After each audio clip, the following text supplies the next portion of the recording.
High বন্ধুরা, পুস creation চ্যানেলে তোমাদের সকলকে জানাই আবার স্বাগত। বন্ধুরা, আমি তোমাদের দিদি নিয়ে চলে এসেছি তোমাদের জন্য আজকে একটি সুন্দর রচনা।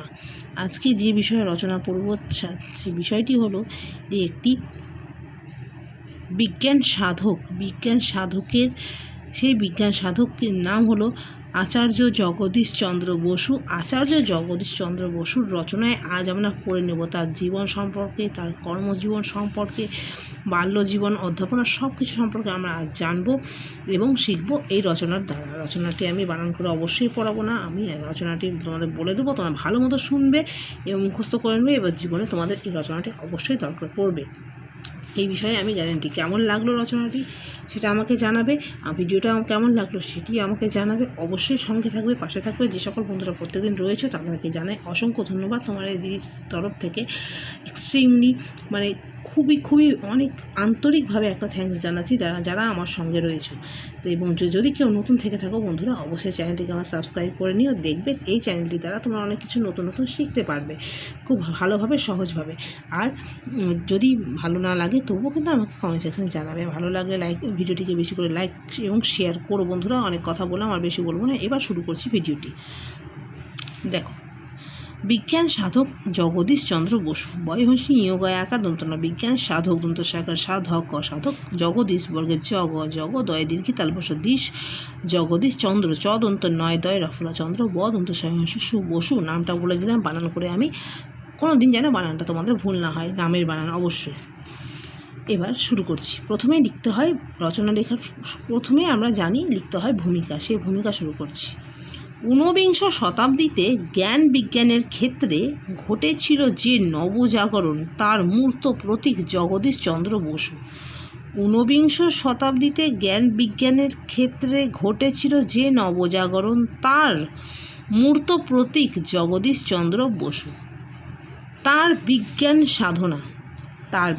সাধনা এবং চরিত্র গৌরব তাকে আচার্য পদে উন্নীত করেছে, এটাই বলছে, উন্নীত করেছে। তার বিজ্ঞান সাধনা ও চরিত্র গৌরব তাকে আচার্য পদে উন্নীত করেছে। তাই তিনি কেবল বিজ্ঞানী জগদীশচন্দ্র নন, তিনি হলেন আচার্য জগদীশচন্দ্র বসু। তিনি ছিলেন একজন প্রকৃত বিজ্ঞান সাধক। প্রকৃত বিজ্ঞান সাধক। তার সাধনায় প্রাচ্যের দর্শন ও পাশ্চাত্যের বিজ্ঞানের মধ্যে রচিত হয় নতুন সেতুবন্ধন। তার সাধনায় প্রাচ্যের দর্শন ও পাশ্চাত্যের বিজ্ঞানের মধ্যে রচিত হয় নতুন সেতুবন্ধন। জন্ম, বংশ পরিচয় ও বাল্যজীবন। নেক্সট পয়েন্ট হচ্ছে জন্ম, বংশ পরিচয় ও বাল্যজীবন। 1858 খ্রিস্টাব্দের 30 নভেম্বর ঢাকায় রাড়ীখোলে জগদীশচন্দ্রের জন্ম। তার বাবা ভগবান বসু ছিলেন বিখ্যাত ডেপুটি ম্যাজিস্ট্রেট, মাতা বামা সুন্দরী বসু। বাল্যকালে বাবার দেশাত্মবোধ, শিল্প প্রতিষ্ঠা ও রামায়ণ মহাভারতের জ্ঞানের দ্বারা তিনি অনুপ্রাণিত হয়েছিলেন।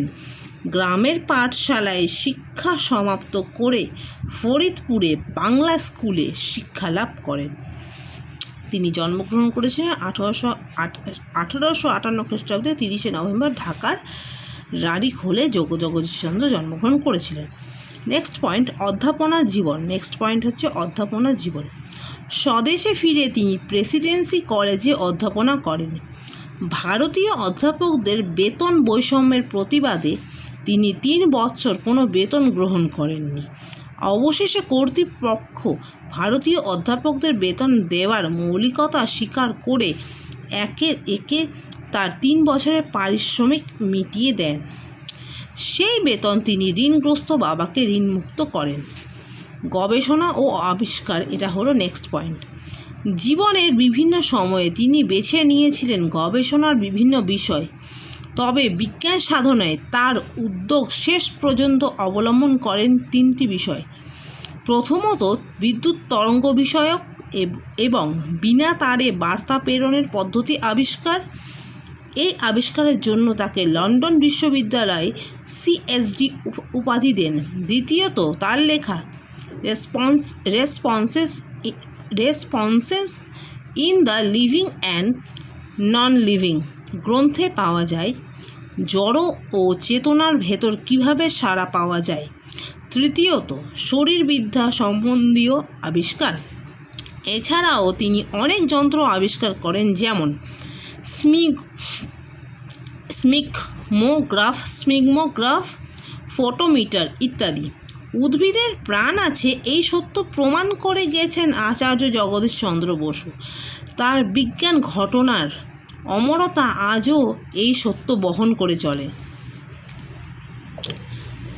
নেক্সট পয়েন্ট হচ্ছে কৃতিত্ব। অধ্যাপক জীবনে অবসর গ্রহণের পর তিনি সম্পূর্ণরূপে নিজেকে বিজ্ঞানের কাজে নিয়োগ করেন।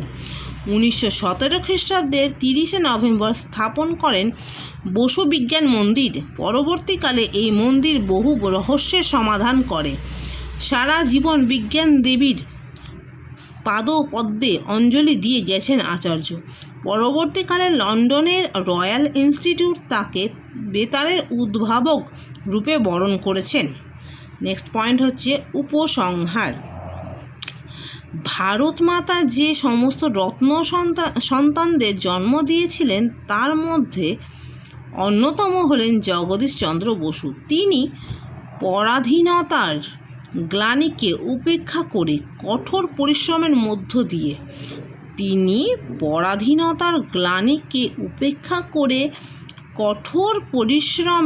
মধ্য দিয়ে ভারত জননীর ফিরে পেয়েছেন মহিমার গৌরব মুকুট। এই মহাপ্রাণ